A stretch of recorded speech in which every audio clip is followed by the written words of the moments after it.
You learn a lot from trash. It tells you everything. I can tell who's a bachelor pad, who's a family, who's eating healthy, who drinks a ton. Creatures of habit. They eat and drink the same things repetitively. We wanted to know how professionals have changed over time, so we got 3 different experts from multiple decades to share their experiences. In 1975, we had the fiscal crisis in New York. So they laid off a lot of people. And the city from 1975, I say to 1979, the city was really, really filthy. This picture is an example.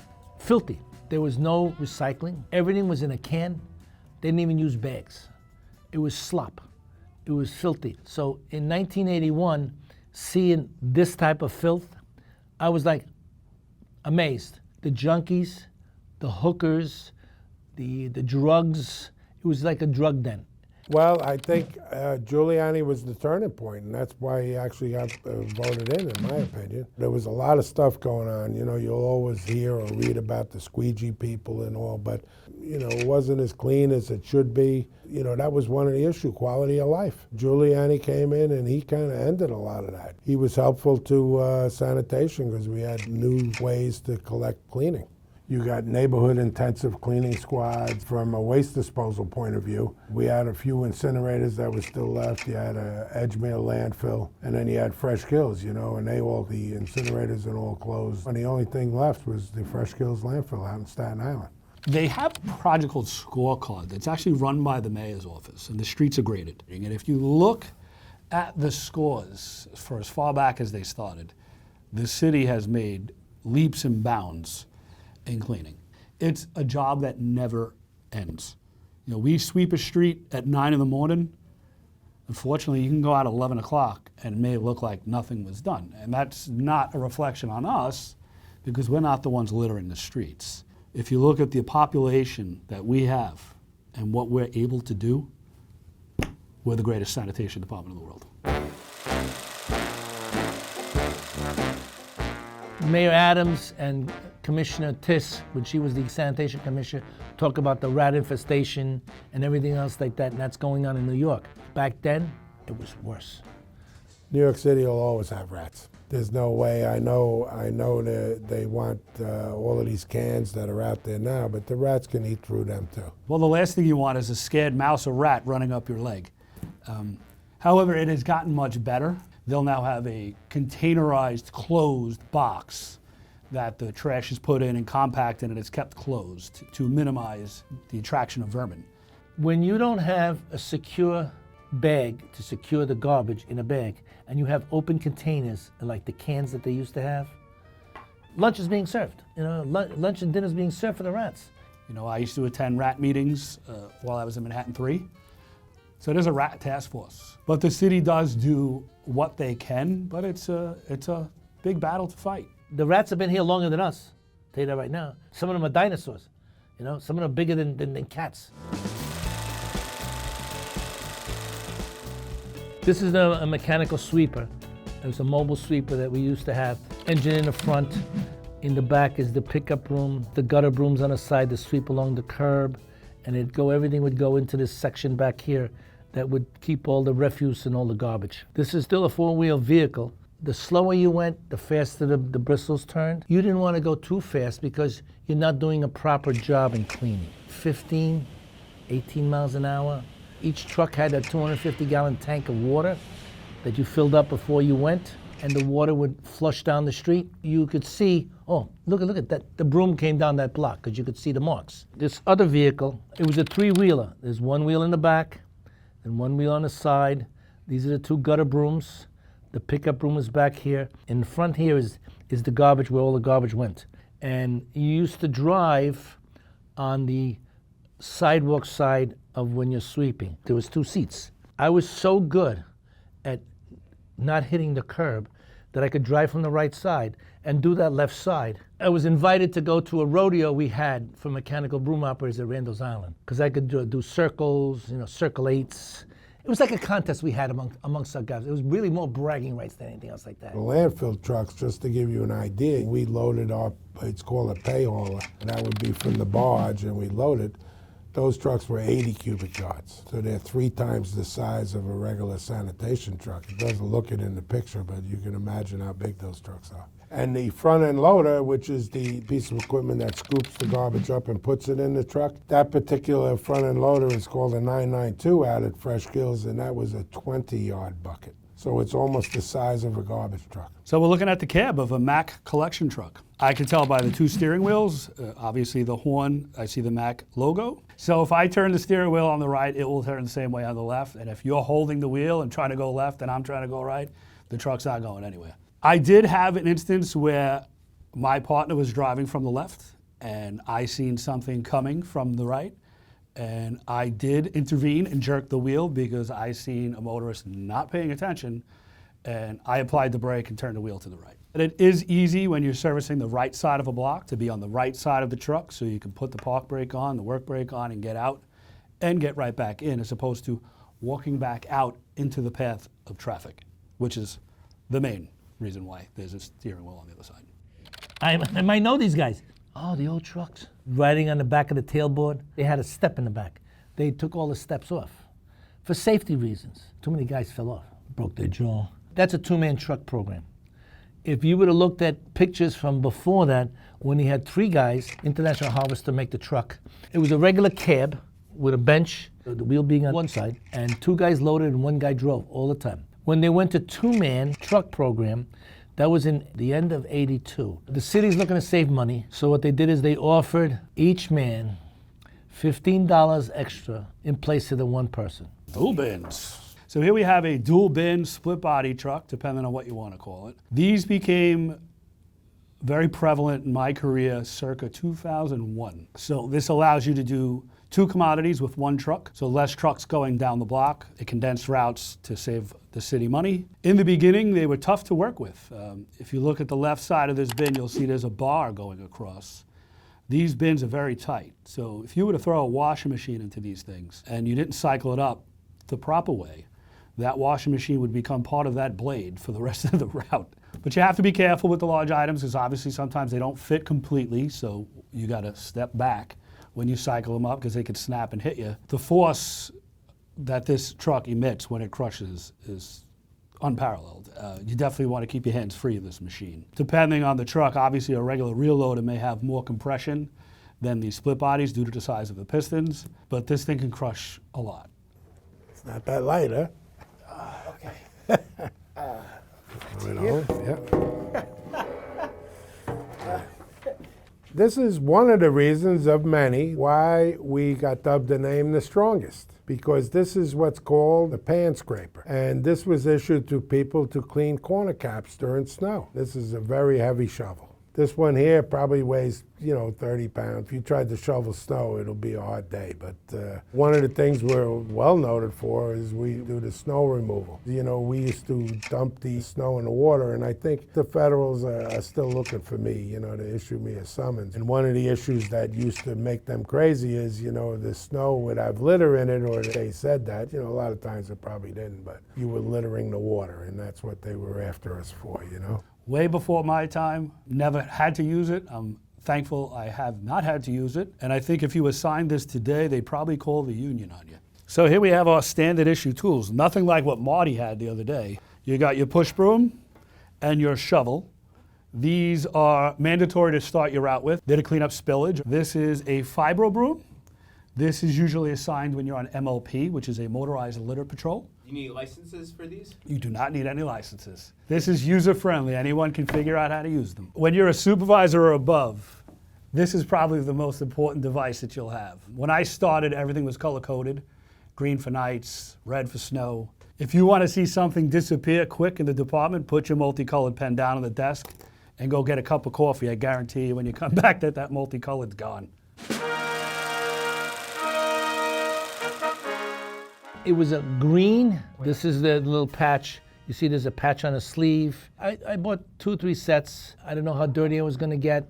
The joke was, PD, they shoot at you, fire department, buildings fall on you, but sanitation, you get a little dirty, all you do is take a shower and you come home. He wore gloves, like driving gloves and all that stuff, because the steering wheel, guys driving with dirty hands and all that stuff, so you didn't wanna get no grease or oil on your hands. So a lot of guys wore gloves. I wore gloves at the time. My wife ironed my pants. I had a crease in them. I was very meticulous about my uniform. Well, there's 4 uniformed forces. NYPD is the finest, NYFD is the bravest, New York Correction Department is the boldest, and of course the New York Department of Sanitation is the strongest. So I used to tell them we're a uniformed force. If we're not going to wear a uniform, we're not a uniformed force. You could be a private car around the street with no pension or no benefits. That uniform is what separates you from all the other entities in waste management. Or they're like paramilitary. One of the things why it's paramilitary, it's easy to give orders, and people follow orders. You have the initial people that load the trucks, and then after the trucks, you have more defined uniform with supervisors, superintendents. I happen to be chief of department, so I was the highest ranking uniform guy in the department. This is the Class A uniform. The department will put out an order when to wear it, especially for funerals, parades. However, it is very thick and hot. This is a very thick wool suit. So this uniform is for the rank of supervisor and above, and then as you move up, the insignia will change on your shoulder. It's a paramilitary force. We have all the way up to 4, 5-star, first dep, commish. We're very much like the military. There's orders about how to wear the uniform and what you can and cannot wear, or it was a big deal to have one earring. So this is also part of the Class A uniform, the hat. The insignia will change on the brim once you reach the rank of assistant chief. They call it scrambled eggs. It's the gold trim that's across the top. I'll take it off and I'll put the badge on the exterior because that's technically the order. The badge has to be on the outermost garment. I have my badge too, so. Okay. Here's my ID for a retired 4-star. So here is my actual sweatshirt from when I was a sanitation worker. Again, standard issue with reflective logos on the sleeves, the chest. On a day-to-day basis, this is what you would be wearing in the streets. A lot of guys, you're really physically moving in the streets. So even this outer coat, most of the times would be off unless it's really raining. And you would see most guys just wearing a sweatshirt because you're really moving. I used to sweat in the middle of winter. But this uniform you see here, that's the modern day uniform. And this was the ANSI compliant uniform, Dayglow green. An OSHA regulation, as you can see, is a lot more visible in daytime and nighttime, and it still does have the reflective stripes. It can be. Top 10 dangerous job in the world, I think. It is a very dangerous job. We're out in the street all the time. People always want to get by the truck. You got people not paying attention while they're driving, especially now more than ever with the technology that's in the vehicles. It's a very dangerous job. You can get crushed in between cars. The hopper could close on your hand. The hopper could close on your arm. You can get hit with flying debris. When I worked, I always wore glasses, sunglasses, because sometimes stuff would break in the hopper and fly out. And if I didn't have sunglasses on one time because it broke my glasses, I would be blind in maybe one eye or both eyes. We're always lifting things. You don't know what you're lifting. It's in the pail, but it's not stable. You lift the pail shifts, you bend your wrist. I've had friends stuck with needles and have to take medicine for months and all other things that they have to do to ensure that they're not infected with anything. There are a lot of fatalities. You might not see it so much in DSNY, but privates you do. A guy that I really didn't know, he died because they poured acid in the hopper and he breathed the stuff in and it melted his lungs and he died. It's a wire Department of Sanitation basket. It's for litter or for people discarding a cup of coffee, wrappings, an extra cigarette box. It's not meant for a bag of garbage to go in, but people do it. Everybody has their own idea about waste baskets. And, this is the traditional waste basket, and it's still used in the city. It's not unheard of. You'd be assigned to a basket route, and you do 300 or 400 of these in a shift. I don't know if there's anyone in the department that likes servicing corner baskets. They're heavy, they're always full, and they kill your shins if you don't lift them up properly. But it's an essential part of the job. Here we have the Big Belly basket, which is a solar-powered basket. It kind of looks like a mailbox. We found that out the hard way when we did a test and people's mail were in it. This you open either with your foot or with the lever on the top, and you deposit your litter.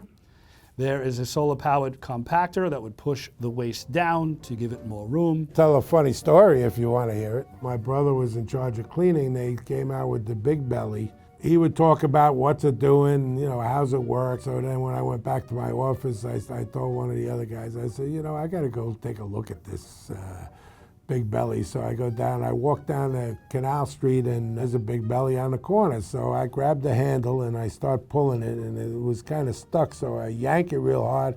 Next thing I know, the whole thing that opens up fell into the thing, and I hear the compactor go, and it just crushed it and all. And so I said, oh, well, that's enough for seeing this, So I go back, and I don't say nothing. And the next week, we go into our final meeting about the big belly, and they asked my brother a while ago, he goes, yeah, some animal went down to Canal Street and broke the whole machine.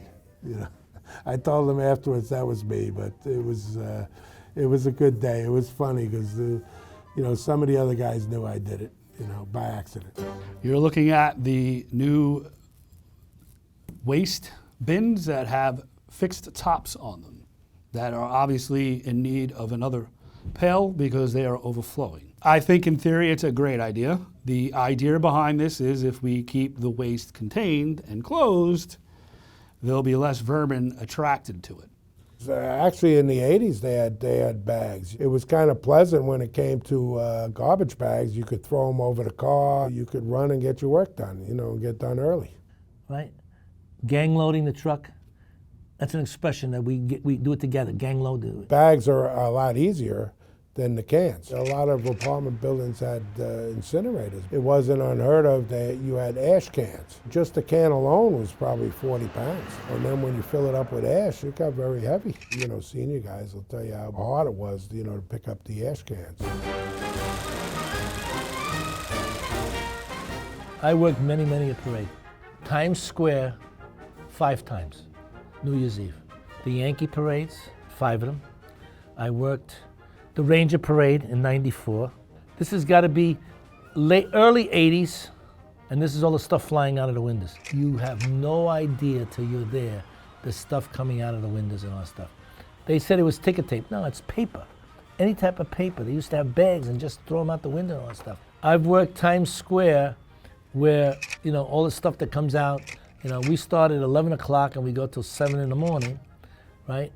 By 5 o'clock, we pretty much got it almost all done. And the next day, how much garbage did you collect? 52 tons of debris and all that stuff. That's a lot. Leaf blowers are usually the tool of choice. We have, I'm gonna guess, 150 or so leaf blowers, maybe at the warehouse. We might have more.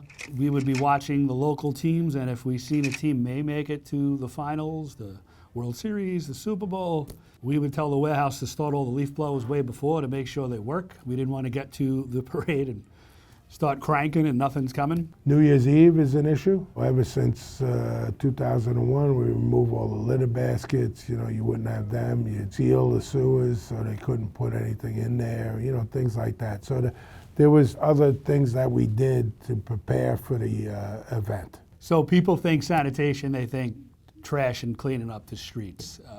We do have roles, the UN General Assembly, Pope's visit, presidential visits, not obviously on the scale as the cops or the fire. I have been at some high-level meetings for the preparing of this. And at that meeting, we hash out the locations of where heavily secured areas will be. The cops will tell us how much feet they're looking to cut off with the trucks or block. And we know how long our trucks are, and based on that, we'll submit our numbers to them. They submit their numbers to us. We usually hit dead on. You'll see our trucks now blocking streets. That's one thing that does set sanitation apart from just a regular refuse company. The large fleet that we have, we can do many things. We found many things, guns, books. It's amazing what people throw out. I worked in Midtown Manhattan. People there had money. They throw out stereo systems, speakers. Back in the day, they were expensive. Nothing wrong with them. Maybe a little paint on them. We used to take it back, see if it worked, and a lot of times we kept them, either in the garage or some guys took it home. Finder's choice is like, I'm an archaeologist. I'm a collector of all artifacts. I was standing on the, the side of the active bank, just watching the operation one afternoon on the 4 to 12, and I looked down. I was standing on $100 bills. I picked up 15 of them, and then I called the bulldozer over to start digging to see if we could find some more. We didn't find any more, but that was probably one of the better days for me, anyway. So I wasn't lucky enough to find anything really cool like cash or jewelry. We did find an M3. It was a prop. It was a giant fake bomb, almost out of a cartoon, with a long fuse. The fire department called me to let me know it was coming. And when I sent the supervisor to Allen Street to pick it up, he's like, "Boss, you're not going to believe this. It looks like a fake bomb." So it was a big to-do. It had to be cleared, obviously, before we took it. But it was definitely one of the weirdest things I've ever seen, just deposited on a random street corner. I found all sorts of things. I found people throwing out dead animals. You'd be shocked what people throw out. But we found torso, arms, and limbs. Dismembered person. I don't know if in the bags was a head or hands or feet. It's sad because we didn't know the person, especially with the person it was, whether it was a male or a female. Couldn't tell. It was decomposed. It was in black bags with blood. One of the crew found it, and we had to stop immediately. I told him, "Did you put anything in the truck?" He says, "Yeah, take it out and put it on the street. Don't put it in the truck because they're going to confiscate the truck. I have to give you another truck." "Are you kidding me?" No. Put it out. Take it out. Put it over there.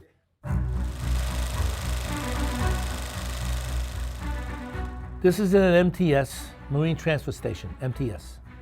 And these are one of the scows that the garbage was disposed of. You see the big one here, that's loaded. That's loaded with a lot of garbage. And they started to burn the garbage. That wasn't environmentally friendly. So then everything got sent to Staten Island where it was buried. This brings back a lot of memories. This is 52nd Street in Brooklyn. The reason I recognize it is, and this was the only marine transfer station that was open to the air. One of the issues here was windy days. If the wind's blowing, it goes everywhere. The other thing I know the year that it was, because there's no net on the barges. This is pre-recycling. This paper was blowing around. Back in the 30s, they used to take the barges out and then have people shovel it. Once Edgemere closed, Fresh Kills Landfill, the largest one in the world, it accepted all of the solid waste residential from New York City. It was the world's largest landfill, yes. You could see it from the moon, they said.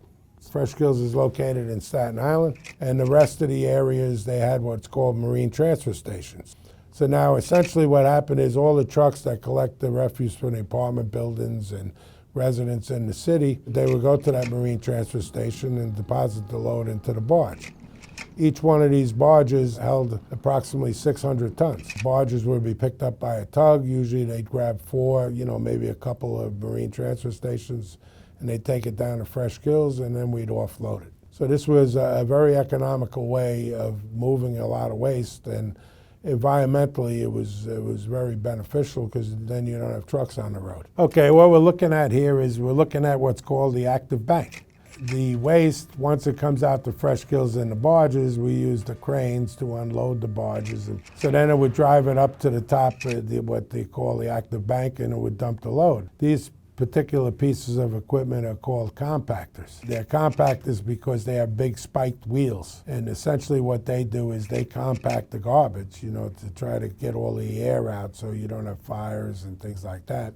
When Mayor Giuliani got elected, the mayor and the governor got together and said Fresh Kills will close in 2001. And that was my job back then, to figure out how to close it. Once you bring it up to the proper grade for the storm drainage and runoff, you have to apply what's called final cover, the geotech membrane with layers of dirt, and then you seed it, for grass. And that's what you're seeing in this picture here, the final of this. So in 2000, the department took on a major change with the closing of the Staten Island landfill. And that began the export of trash. So we were then using sites, or transfer stations as they were called, and we were dumping trash at the privates, and then when they would be trailered out to as far as Virginia, Pennsylvania, all over the East Coast. South Carolina is the furthest right now, But, you know, in the future, it could be even further, you know, depending on how these landfills, they reach capacity and they close, you know, then you have to find new homes for the solid waste.